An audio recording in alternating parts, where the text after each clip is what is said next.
something you said, I'm fascinated by this. When I talk to people who are braver than me with more attention to detail to write historical fiction, I prefer just fiction. It's all made up. You can't say it didn't happen. Who knows? But when you're telling a story and you get to a minute point, like we can't have bullies in here because we don't have the documentation that these bullies were really in the story originally. How much leeway do you give yourself? You're talking to people in person, you're learning their stories, you want to make sure that you're true to them, but you're also creating your art. So where's your comfort level with how much the story needs to serve your art and how much it needs to preserve history and be accurate? Well, I do have rules about yeah, and I get very upset when I read a book by someone else who historical fiction based on real people, and they don't follow my rules because I feel everyone should. Well, they will now. They better. We're going to tell them. All right, here are my rules. I really do try to follow that life as closely as I possibly can. And the way I do start, and this is, you asked earlier, how did I get through my second novel after Heart of a Samurai, which was Shadow on the Mountain? What I did was I wrote down the scenes that really happened with my character and this real person, and these are going to be my major scenes. This happens, this happens, this happens, this happens, and I kind of wrote those scenes first, and then figured out how to make them stick together. And so all of the major scenes, well, that might not be entirely true, but the really pivotal scenes are things that really happen. And so I try to look at the life as it really was, and I won't have anything happen to the character, anything major happen to the character if it didn't really happen. I'm not going to kill them off in a way that, that if they died somehow, I'm not going to kill them off in a way that they didn't die. That just seems wrong, totally wrong to me. And I have read books, in fact, very well-regarded books where that's happened. And not well-regarded by you, it sounds like. Not by me, but even Oprah. So I won't say titles because actually I can't even remember. But what else? I just don't. I won't have really major. I just won't have major things happen to a character if it didn't happen. I feel I try to, when I need to add scenes like the bullies, for instance. Here's this kid. He's from Japan. He's in a whaling town. The whaling community was very unhappy with Japan because Japan was isolated at that time and would not allow any whalers, any foreigners at all near their country, in the waters around their country. So the whaling community did not have high regard for Japan. And now here's this Japanese kid in their midst. I didn't think that everybody would be nice to him. Plus, he looked funny, he talked funny, he had funny habits, he was really different. And he had to go to school with the little kids. And he was, 14 years old, and he had to start elementary school with the little kids because he didn't know how to read and write English. So I figured he was going to be teased, and there were going to be people who didn't like him just because of where he had come from. So I didn't feel that I was doing anything, much of a stretch there to have bullies in his life.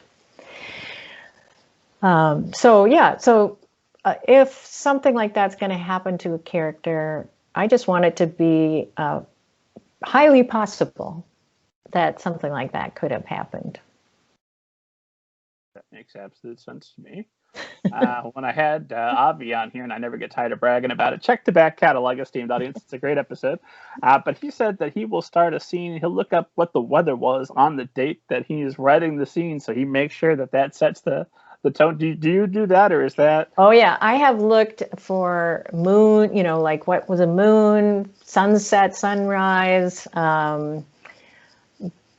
what, holidays were going on. I do kind of an immersive experience when I'm writing about another culture. So I watch a lot of movies. I read novels that were either written during that time period or set in that time period.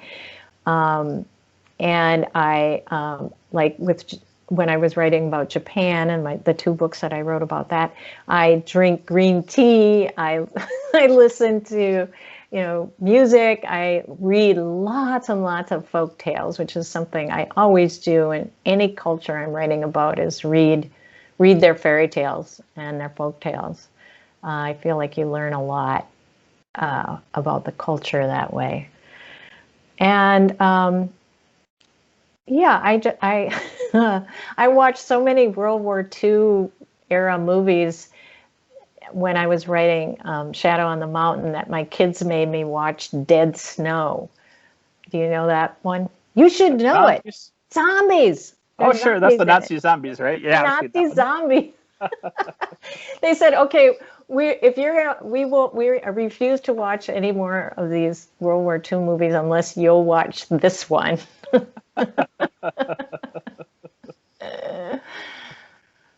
So then zombies, of course, made their way into your book because you had the almost.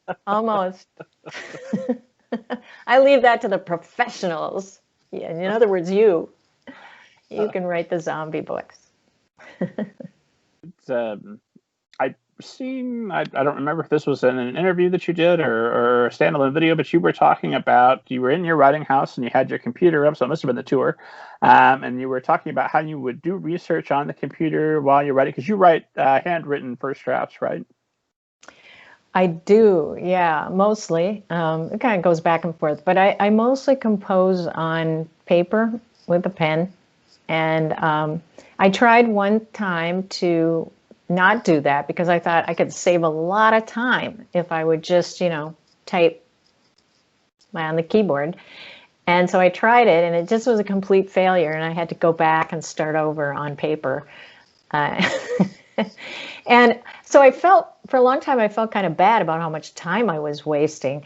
But then apparently studies show that more parts of your brain fire if you are writing longhand on paper. And, apparently I need all the parts of my brain that I can get in order to write something. I don't know what it is. I just think there's maybe a more fluid connection between your brain and runs down into the pen somehow. Or maybe it's because I grew up writing that way. And so that those paths in my brain are more open, more well-traveled. I don't know why, but it's just what I do. If it's working, don't mess with it. My God. I have told people, like if things aren't going well, why don't you try it? Because lots and lots of people compose on the computer.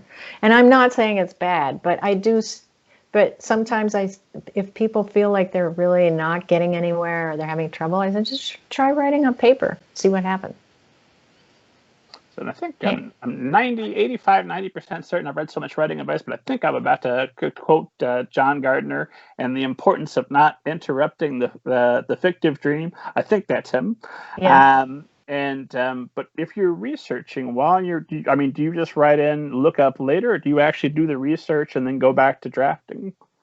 Oh, well, that depends. If I'm really writing and things are going, then I'll, just make a note. Or I just know I'll know that I need to go back there and look up something. But if I get to a spot where I'm kind of stalled, then I'll definitely stop and do the research. Okay. I was just wondering how you were able to do that and then not also, check your email, check your Facebook, go down 50 rabbit holes. Yeah, I actually have not been very good about that lately. I get really stuck on news. The world's a bit distracting this year. Yeah. This year has been the worst for that. Yeah.